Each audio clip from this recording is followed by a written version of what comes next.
The courage to heal, embracing your inner child. When was the last time you looked at a photo of yourself as a child? Not just glanced, but really look into those eyes that hadn't yet seen all they would see, that smile that hadn't yet learned when to hide itself. There's something profoundly moving about reconnecting with that younger version of ourselves, something that can break us open in ways we never expected. I recently had the privilege of interviewing Nicole Lawson, a truly extraordinary trauma coach whose work has transformed countless lives through inner child healing. Nicole isn't just another wellness professional. She's a revolutionary force whose approach to helping high achieving individuals, particularly those who've experienced profound loss, has created ripples of healing that extend far beyond her immediate circle. Her insights form the foundation of what I'm sharing today, and her impact on making the world a gentler, more compassionate place cannot be overstated. In a culture obsessed with productivity and perfection, Nicole stands as a beacon for those seeking authentic wholeness. What struck me most about Nicole's work was a simple truth. The wounds we carry from childhood don't just disappear because we grow taller, earn degrees, or build successful careers. They shape how we love, how we trust, and most importantly, how we treat ourselves. For many of us, especially those who identify as strong black women, we've spent decades perfecting the art of survival.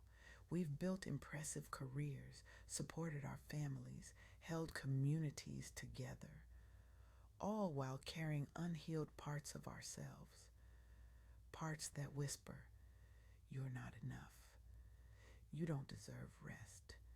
If people really knew you, they wouldn't love you." These aren't random thoughts, they're echoes from our past. Echoes that Nicole Lawson helps people transform into whispers of self compassion. Consider the story of a black woman entrepreneur Nicole worked with. After losing her mother at a young age, she developed a pattern of sabotaging relationships whenever they became too intimate.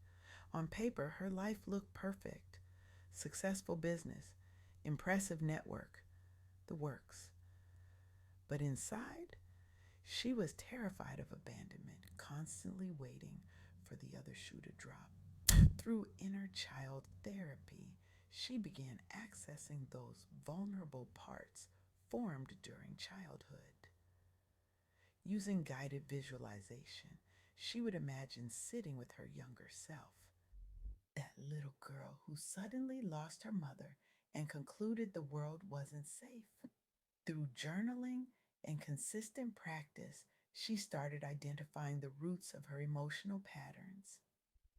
"I realized I wasn't just running from potential partners," she told Nicole. "I was running from the possibility of loss. Every time someone got close, my inner child would panic and pull the emergency brake." Over several months, something remarkable happened. Not only did her personal relationships improve, but her business relationships transformed too.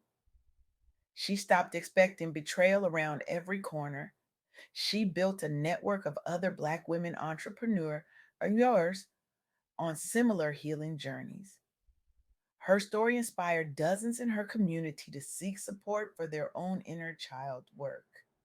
This is what happens when we have the courage to turn toward our pain instead of away from it. It's like cleaning out an infected wound, painful in the moment, but essential for true healing. The alternative, covering it up and pretending it isn't there, only allows the infection to spread, affecting every aspect of our lives in ways we may not even recognize. But here's what's fascinating, and what Nicole Lawson emphasized in her work. Healing doesn't always happen through words alone. Sometimes our deepest wounds exist in places language can't reach.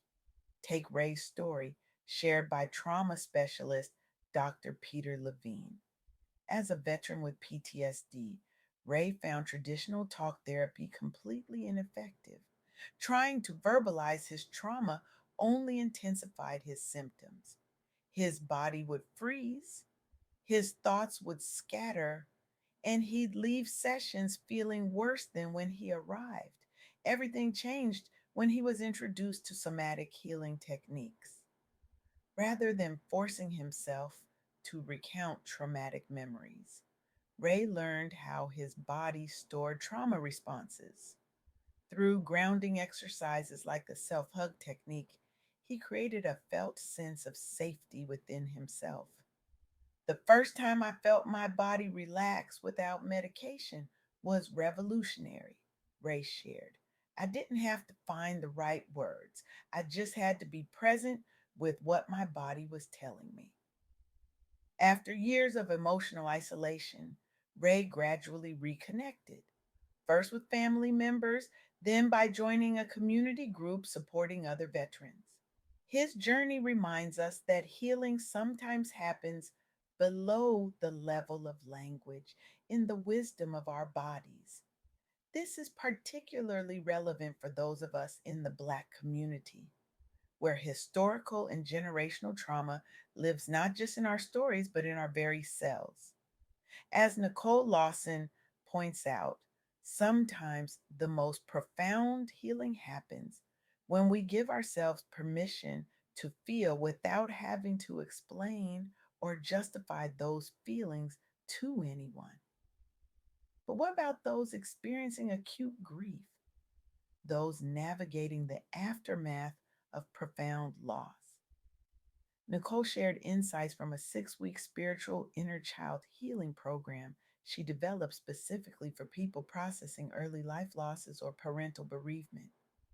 Participants often arrived feeling completely disconnected from themselves, their grief manifesting as low self worth or inability to trust others. Through a combination of guided meditations, creative expression assignments, and group sharing circles that facilitated safe vulnerability, participants experienced remarkable breakthroughs.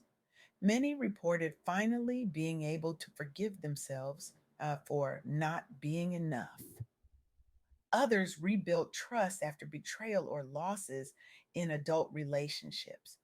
All developed daily habits fostering open hearted self love. One participant joined the program shortly after her father's death, which had triggered an identity crisis. I built my entire life around making my dad proud, she shared. Without him, I didn't know who I was anymore. Through the program, she discovered that her father's death, while devastating, could also catalyze new spiritual growth. By reflecting on formative experiences that shaped her current fears and trust barriers, she found herself reconnecting with parts of herself she'd abandoned long ago. I realized I wasn't just grieving my father, she told the group. I was grieving the little girl who never felt good enough, who was always trying to earn love instead of believing she deserved it already. By the program's end, she had established clear boundaries at work and home. She launched a passion project she'd been putting off for years. Eventually, she became a peer mentor, guiding newcomers along similar paths toward wholeness. This program now serves hundreds annually across cultures, its influence extending into professional networks where graduates openly advocate for mental health and self care. What these stories share, what Nicole Lawson's work illuminates so beautifully, is that healing is both deeply personal and universally human. Whether we're processing childhood abandonment, service related trauma, or the death of a loved one, the path forward requires us to do something counterintuitive, to turn toward our pain rather than away from it. For those who have spent years in survival mode, especially high achieving Black women who've mastered the art of pushing through, of being strong for everyone else. This message resonates profoundly. We've worn our capes for so long, we've forgotten they were never meant to be permanent attire. Nicole Lawson's work reminds us that true strength isn't found in denial or in pushing past our limits. It's found in the courage to acknowledge our wounds, to sit with our inner children, and to offer them what they've always needed: presence, compassion, and unconditional love. So, where do we begin this journey? Nicole suggests three powerful steps. First, acknowledge and embrace your inner child. Healing starts with recognizing the pain and fears rooted in childhood experiences. By acknowledging these wounds, you begin understanding how they shape your relationships, trust issues, and ability to accept love. Second, face your fears directly. Healing is an active journey. True transformation comes from courageously confronting what hurts, whether through therapy, spiritual practices, or self reflection. Facing the source of pain is essential for growth and self love. Third, remember that self love is a continual process. Learning to love yourself openly, even after loss or heartbreak, is not a one time event, but an ongoing practice that deepens over time as you reconnect with your authentic self. I want to leave you with this challenge.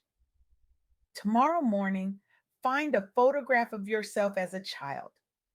Look into those eyes. Really see that child, their hopes, their fears, their pure capacity for joy. And ask yourself, what does this child need from me now? What have they been waiting to hear? What wounds still need tending? Then place your hand over your heart and make this promise. From this day forward, I will no longer abandon you.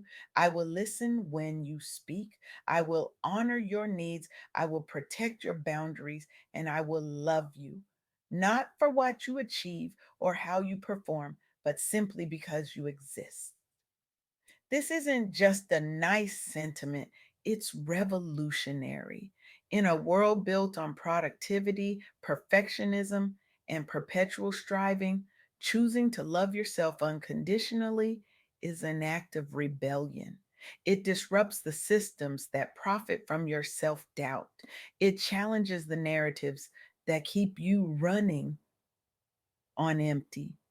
And most importantly, it heals not just you, but everyone around you. Because when you heal your inner child, you change how you parent, how you lead, how you love, how you create. You break generational patterns. You model wholeness for others. The journey won't be linear.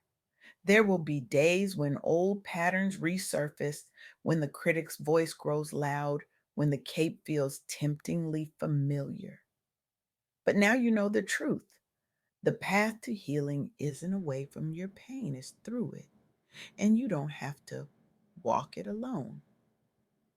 Your inner child has been waiting for you, for your attention, for your compassion, for your love. It's time to come home to yourself.